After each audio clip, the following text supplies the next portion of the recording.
most everyone here has already mentioned about the different partners, and I do want to recognize that. I do want to go beyond that and say thank you to Larry Montna and his leadership during the time that he was a supervisor on SACOG. He was one of the instruments, he was a big voice in making sure that Sutter County was not forgotten in this region, and he was a key component in making sure that the vision was moving forward for this. I'm going to go a little bit of different direction here, stating some of the history of this, recognizing the vision and actual outreach that Sutter County did. In 1977, there was a study that came out recognizing the fact that over 40, and this was 40 years ago, 787 accidents in which 33 people died and 291 people were injured over a 5-year period.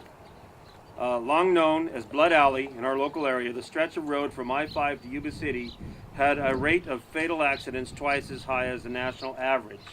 And that's why one of the reasons this really got going is that effort. And that came from actually a quote from Joan Bechtel, which was also a supervisor, and part of the highway is named after her, the newest section where they straightened out the real tight turn up at Tudor. We want to remember her also. But I know the previous county supervisors did have the vision of taking and moving state transportation funds, STIP funds, and infrastructure funds to go towards Highway 99 for a long period of time to ensure that there was state funding source for this to be happening, the 4 lanes all the way up and through. So I just wanted to recognize that we're finally at the point of all these years of recognizing it, going after the problem, and then getting the job done. Some of the purpose of this, as was stated by the state head here, forgot his name at the moment, I'm sorry, is that for the purpose of improving traffic operations and safety.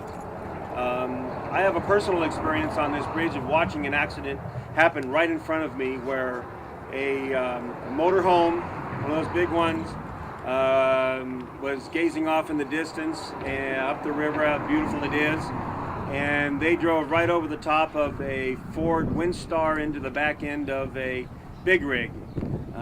Watched it happen right in front of us. Got out and tried to help. And the problem with that was it was, 2 lanes like the road there. So the safety factor was a very big problem there.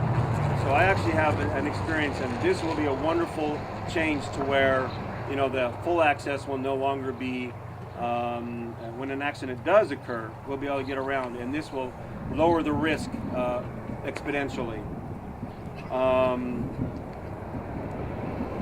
And I'm very thankful that also I want to recognize Yuba City.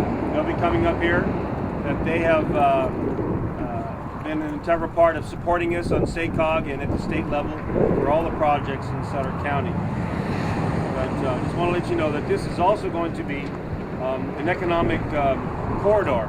It will be able to be recognized by industrial and commercial businesses as a transportation corridor, and it will help in our economic efforts to bring businesses to Yuba City and north, because they will have an official commercial corridor, and that is one of the components we've been working on for a long time, to be able to bring good jobs and solid, larger businesses to the Sutter County area. With that, again, I want to thank everyone for being here, construction crews for their working so hard. I watched it once you guys got in here, the new ones. You guys did a fantastic speed up on the job. Scheduling was very rapid. Some people were asking, why is it taking so long? I said, according to my experience in construction, they're actually moving very quickly on this type of a job. And thank you for that and stepping in under the tough times and getting it done. Sutter County, the residents will be eternally grateful for this that's here now and the safety that it'll bring. Thank you again. I'm ready. All right, guys, look at this single camera and feed all these other cameras out. I'll have them make them happen. So, 1, 2,